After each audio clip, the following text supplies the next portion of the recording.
한마음 친구들, 한 주 동안 잘 지냈나요? 오늘도 또 다른 한 주가 시작되었습니다. 오늘도 하나님께서 우리에게 주신 말씀을 통해서 우리 모두가 은혜 받는 귀한 시간이 될 수 있기를 바랍니다. 이제 마태복음이 거의 끝날 시간이 다 되었습니다. 다음 주가 마지막 설교를 하고 마태복음을 마치도록 하겠습니다. 오늘 우리가 함께 배울 말씀은 마태복음 27장에 나오는 말씀입니다.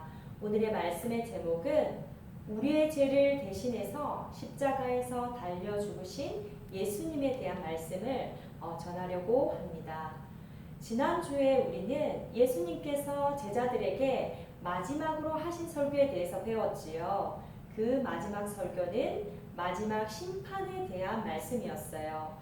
예수님께서 이 세상에 다시 오셔서 세상을 심판하실 때 어떻게 이 세상을 심판하실 것인지에 대해서 말씀을 전하셨지요.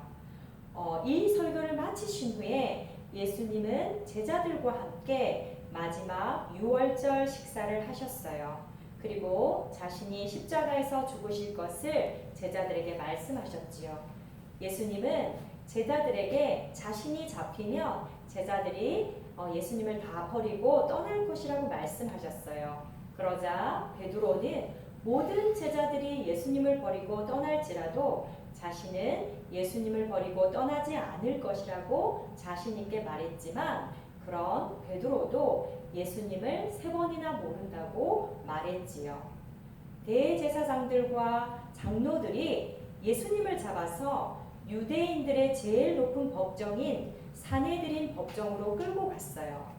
그리고 그들은 죄가 없으신 예수님께 하나님을 욕하고 모욕했다는 죄를 뒤집어 씌워서 예수님을 죽이기로 결정했지요. 그리고 예수님을 사형시킬 수 있도록 로마의 법으로 재판하는 빌라도 총독에게 예수님을 보냈어요. 빌라도는 예수님이 죽을 죄를 지은 적이 없다는 사실을 알았지만 많은 사람들이, 군중들이 예수님을 십자가에 매달아 죽이라고 소리치자 결국에는 예수님을 십자가에 매달아 죽이도록 허락을 했지요. 로마 군인들은 예수님을 골고다라는 곳으로 끌고 가 그곳에서 예수님을 십자가에 못 박았어요. 그때가 아침 9시였어요. 그리고 예수님의 머리 위에는 이 사람은 유대인의 왕 예수다라고 하는 제패를 적어 놓았지요. 지나가던 사람들이 예수님을 욕하고 비난했어요. 그들은 예수님께서 다른 사람들은 구원해 주면서 자신은 구원하지 못한다고 비난을 했고 또 정말로 예수님께서 하나님의 아들이시라면 십자가에서 내려와서 너를 구해보라고 예수님을 욕하고 비난했지요. 낮 12시가 되자 갑자기 온 세상이 어둠으로 덮였어요. 이 어둠은 오후 3시까지 3시간 동안 계속 진행되었지요. 마치 이스라엘 백성들이 이집트에서 노예로 400년 동안 살고 있었을 때 모세가 하나님을 통하여서 이집트 백성을 구할 때 10가지 재앙을 해서 이집트 백성을 구하셨죠. 그때 9번째 재앙, 어둠, 이집트의 온 땅이 어두워진 것처럼 이렇게 9번째 재앙이 이집트 땅을 덮었던 것처럼 온 땅이 깜깜한 어둠으로 덮였어요. 오후 3시쯤에 예수님은 온몸이 찢기고 온몸이 부서지는 고통 속에서 부르짖으셨어요. 아마도 온 세상 사람들이 자신의 죄의 두려움과 고통 가운데서 죽어갈 때 하나님께 부르짖는 것처럼 말이에요. 엘리 엘리 나마 사박다니 나의 하나님 어찌하여 나를 버리셨나이까. 예수님은 시편 22편 1절에 나오는 말씀을 외치셨어요. 시편 22편은 다윗이 지은 시인데 마치 예수님께서 십자가의 고통 가운데 죽으실 것을 미리 알고 지은 시처럼 예수님의 십자가의 죽으심에 대해서 다윗이 쓴 시죠. 그러자 거기에 서 있던 사람들이 예수님께서 자신을 구하기 위해서 엘리야를 부른다고 생각했어요. 그들은 예수님께 신포도주를 마시도록 했지요. 신포도주는 예수님의 고통을 더 심하게 해 주었어요. 예수님은 다시 한번 나의 하나님, 나의 하나님, 어찌하여 나를 버리셨나이까? 라고 외치며 오후 3시에 숨을 거두셨어요. 예수님께서 십자가에서 돌아가시자 그때 많은 특이한 일들이 일어났지요. 첫 번째로 일어난 일은 성전 안에 있는 휘장이 위에서부터 아래까지 2 조각으로 찢어졌어요. 이 휘장은 여러 가지 색깔로 실을 짜서 천을 만들고 그 위에 천사의 모양의 그림을 아주 섬세하게 수놓은 커튼이었어요. 이 휘장은 성전 안에 있는 지성소와 성소를 구별하는 커튼인데 제사장들이 매일 성소에 들어가서 예배를 드리고 그곳에 놓인 진설병과 촛불의 기름을 새로 바꾸었지요. 그리고 지성소는 대제사장들이 1년에 한 번 모든 사람의 죄를 용서받기 위해서 대속죄일에 짐승의 피를 가지고 들어가서 언약궤에 짐승의 피를 뿌렸지요. 이처럼 구약의 백성들은 하나님 앞에 자유롭게 들어가는 것이 허락되지 않았어요. 하지만 예수님께서 십자가에서 죽으실 때 성전의 휘장이 찢어진 사건은 이제 모든 성도들이 하나님께 직접 나아가서 자신의 죄를 용서받을 수 있게 되었다는 사실을 알게 해주는 놀라운 사건이었지요. 이것은 하나님과 인간 사회의 죄로 인해서 막혀 있었던 담이 예수님께서 십자가에서 흘리신 피를 통해서 모든 성도들이 제사장이 되어서 하나님께 담대히 나아갈 수 있게 되었다는 사실이었어요. 히브리서 10장 9절 10절 말씀을 보면 그러므로 형제 여러분 우리는 예수님의 피 때문에 자유롭고 담대하게 지성소로 들어갈 수 있게 되었습니다. 우리는 예수님께서 우리를 위해 열어주신 새로운 길로 들어갑니다.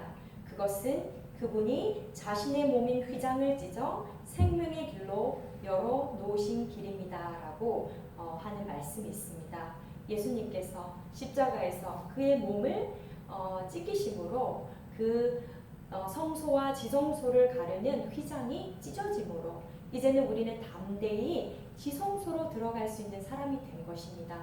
대제사장만이 1년에 한 번 지성소로 들어갈 수 있었지만 이제 우리는 예수님의 그 십자가의 피로 인해서 우리가 담대히 하나님께 나아갈 수 있다는 사실을 이 성경 말씀에서 말해주고 있지요. 그리고 두 번째로 일어난 일은 땅이 흔들리고 바위들이 쪼개지고 또 무덤이 열리고 잠나던 많은 성도들의 몸이 다시 살아난 사건이에요. 그들은 예수님께서 십자가에서 죽으시고 부활하신 후에 무덤에서 나와 예루살렘 성으로 들어갔어요. 그리고 많은 사람들이 그들을 눈으로 직접 볼 수 있게 되었지요.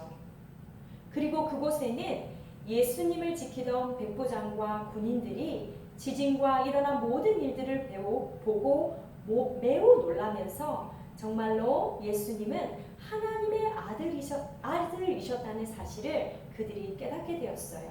그들은 유대인도 아니었지만 그들은 유대인도 아닌 이방 사람이었는데 그들이 가장 먼저 예수님이 진짜로 하나님의 아들이심을 십자가의 죽으심을 통해 깨닫게 되는 놀라운 은혜를 누리게 되었지요. 예수님의 제자들은 두려움에 다 도망을 갔지만 예수님을 따르던 많은 여자들이 멀리 떨어진 곳에서 일어나는 모든 일들을 다 지켜보게 되었어요.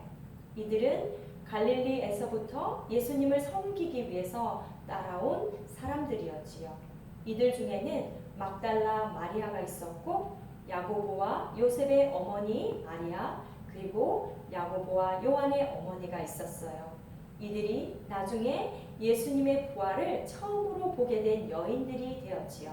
끝까지 예수님 곁을 지키며 예수님의 죽으심과 부활을 눈으로 직접 보게 된 사람들이었어요.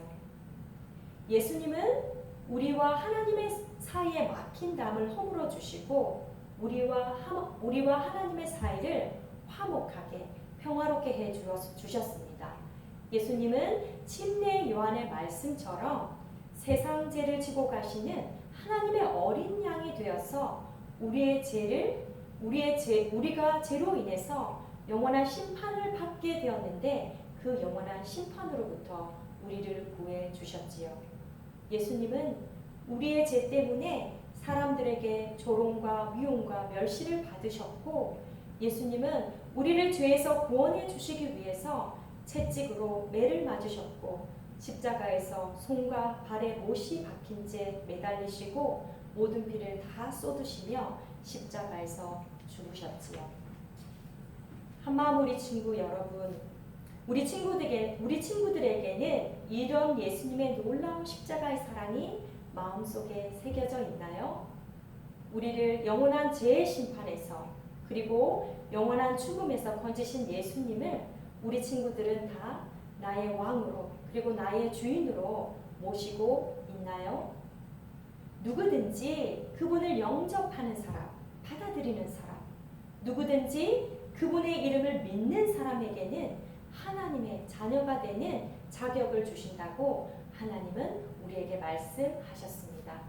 이 놀라운 십자가의 사랑과 은혜를 우리 모두가 깨닫고 영원한 죽음의 심판을 받게 된 우리를 죄에서 건져주시고 하나님과 화목하게 해주시고 하나님의 자녀가 되는 놀라운 특권을 우리에게 허락해 주신 우리 예수님을 마음에 모시고 날마다 구원의 기쁨을 누리며 우리 하나님께 감사의 찬송을 올려드리는 우리 한마음 친구들이 다 될 수 있기를 주님의 이름으로 축복합니다.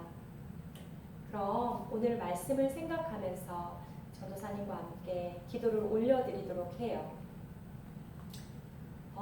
예수님께서 이제 하나님께서 맡겨주신 모든 사역을 다 마치시고 그 마지막에 가장 그 놀라우신 사랑, 우리를 죄에서 구원하시기 위해서 우리의 죄 때문에 예수님은 멸시와 조롱과 미움을 받으시고 채찍에 맞으시고 결국에는 십자가에 매달려 죽으셨습니다. 그 예수님의 그 십자가에 흘리신 피 때문에 우리는 담대히 하나님께 나아갈 수 있는 사람이 되었습니다. 우리는 지성소에 그 커튼이 찢어짐으로 이제는 그 어떤 제물도 올릴 필요가 없고 그 어떤 짐승으로 하나님께 제사를 드릴 필요가 없는 사람이 되었습니다. 우리 모두는 담대히 하나님 아버지께 나아가 아바 아버지라고 부르며 우리의 죄를 용서해 주실 것을 구하고 하나님께 모든 것을 올려드릴 수 있는 하나님의 자녀가 되었습니다. 이것이 예수님의 놀라우신 십자가의 사랑으로 이루어진 일임을 우리가 알고 날마다 예수님께 감사드리며 예수님 앞에 우리의 모든 사랑과 우리의 모든 또 찬양과 찬송을 올려드릴 수 있는 우리 모두가 될 수 있기를 예수님의 이름으로 축복합니다. 하나님 아버지 감사합니다. 오늘 우리 아이들과 함께 예수님께서 십자가에 죽으신 사건에 대해서 배웠습니다. 예수님은 우리를 죄에서 구원하시기 위해서 또 하나님과 우리의 사이를 또 화평하게 하기 위해서 십자가에 우리의 죄 대신 못 박히시고 죽으셨습니다. 그 예수님의 십자가의 사랑으로 인하여 우리가 정말 그 하나님과 다시 화목하게 되었고 하나님께 다시 담대히 나아갈 수 있는 사람들이 되었습니다. 하나님 우리의 그 십자가의 사랑을 우리 마음에 새기고 날마다 우리 주 예수 그리스도를 통하여서 정말 생명을 얻는 자가 되고 영원한 심판에서 영원한 생명으로 옮겨지는 우리 모두가 될 수 있도록 하나님 축복하여 주시옵소서. 우리 한마음 어린이 친구들에게 예수님의 그 십자가의 사랑을 날마다 마음에 새길 수 있게 하시고 그 십자가의 사랑에 힘입어 날마다 살아갈 수 있는 우리들이 될 수 있도록 주님 축복하여 주시옵소서. 주님이 주신 그 구원의 기쁨과 주님이 주신 그 놀라우신 사랑 그것을 마음에 새기고 많은 사람들에게 십자가의 사랑을 전할 수 있는 우리 모두가 될 수 있도록 주님 축복하여 주시옵소서. 한 주 동안에 이 말씀을 묵상하면서 우리가 받은 은혜가 얼마나 큰지를 정말 생각하게 하여 주시고 또 한 주 동안에 믿음으로 승리할 수 있도록 축복하여 주시옵소서. 주님 주신 모든 것에 감사드리며 살아계신 우리 주 예수 그리스도 이름으로 기도드립니다.